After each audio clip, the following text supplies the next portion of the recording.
Di tengah kondisi defisit pangan, Presiden Prabowo Subianto meyakini Indonesia bisa mencapai kemandirian pangan beberapa tahun mendatang. Dan salah satu jenis potensi pangan lokal yang bisa diandalkan adalah jenis yang tumbuh subur dan liar di tanah Indonesia, yakni sagu.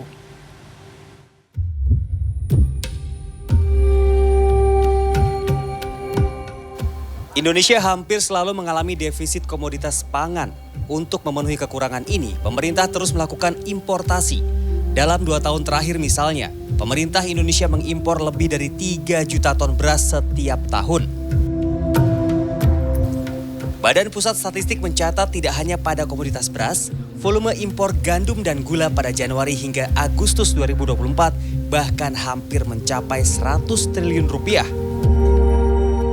Di tengah kondisi ini, pemerintah Presiden Prabowo punya target mandiri pangan dalam 4 tahun mendatang.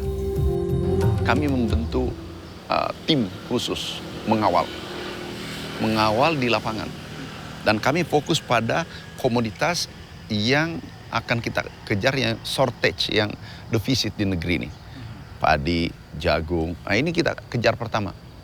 Karena pangan itu identik dengan ketahanan negara. Ketahanan pangan identik ketahanan negara. Pangan bermasalah, negara bermasalah. Jika kondisi pangan Indonesia saat ini mengalami defisit dan ketahanan pangan memang sepenting itu, lalu pertanyaannya, apakah ada pilihan sumber pangan jenis lain yang lebih mudah untuk dipenuhi dari dalam negeri? Guru Besar Departemen Agronomi dan Hortikultura Fakultas Pertanian IPB memberi jawaban atas pertanyaan tersebut.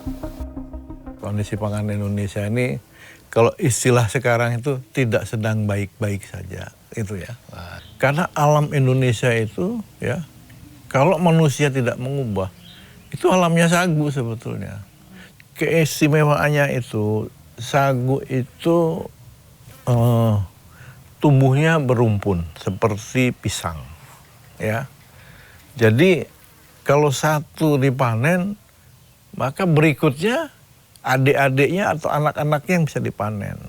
Ya, jadi tidak akan habis-habis sepanjang kita melakukannya tebang pilih. Ya. Telah mendedikasikan diri untuk meneliti tanaman sagu sejak 1984. Profesor Bintoro meyakini bahwa ketersediaan sagu Indonesia sanggup memenuhi kebutuhan pangan dalam negeri tanpa harus impor.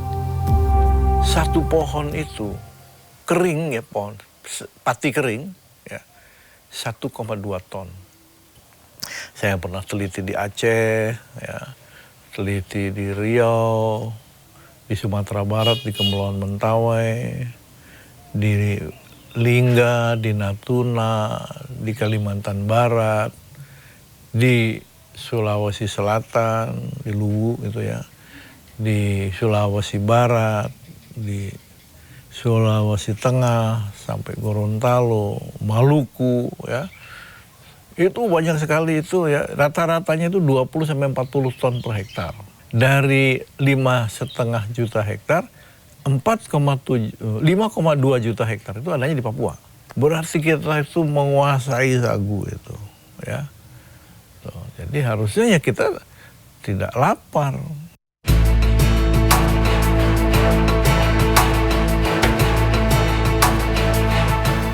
Catatan pentingnya, sagu dipanen dengan tebang pilih dan hutan sagu yang dapat tumbuh liar tanpa perlu perawatan di tanah Indonesia ini harus tetap dijaga. Tidak digantikan dengan tanaman perkebunan maupun pertanian monokultur seperti sawit, jagung, maupun padi. 90% produksi dan potensi sagu di dunia ada di Indonesia. Bahkan sagu juga bisa diolah menjadi gula pasir, gula cair, beras, mie, bahkan bahan baku produk kosmetik. Jika selama ini sagu dikenal sebagai sumber pangan utama masyarakat di wilayah Papua, namun sebaran tanaman dan potensi produksinya bisa menjangkau kebutuhan pangan nasional.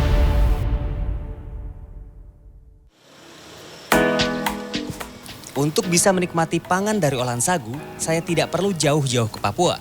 Di wilayah Bogor, Jawa Barat, sebuah kedai olahan sagu khusus menyajikan kuliner mie dan panganan dari pati dan tepung sagu.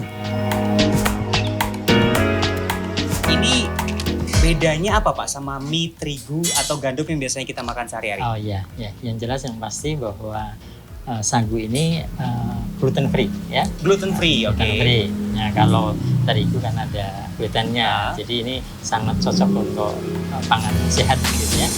Respon masyarakat pun cenderung positif terhadap olahan sagu sebagai pangan alternatif. Apalagi rasa dan tekstur olahan sagu cenderung sudah dikenal dan mudah diterima oleh lidah konsumen Indonesia. Pengennya kalau untuk rasa yang sama dengan terigu, saya udah nggak mengharapkan itu.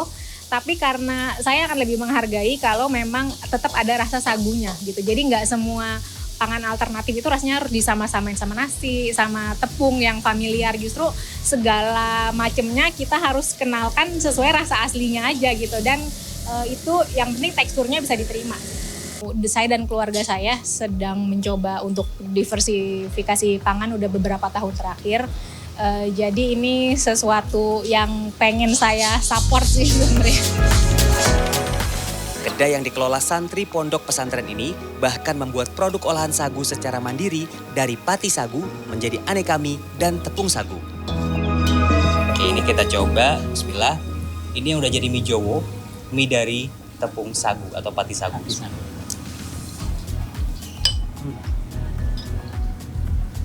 Saya suka, Pak. Ini ya? Kalau terigu kan digigit nggak ngelawan. Ini ngelawan.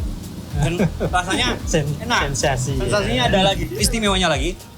Tadi ya Pak, sagu ternyata tidak hanya bisa ditanam di Papua. Di seluruh Indonesia banyak tanaman Banyak sagu. di Indonesia banyak. Dan Indonesia merupakan negara yang paling kaya akan Paling besar potensi sagunya, lahan potensi sagunya.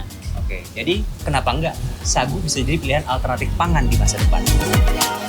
Yogi Tujuliarto, Iman Firmansyah, Jakarta.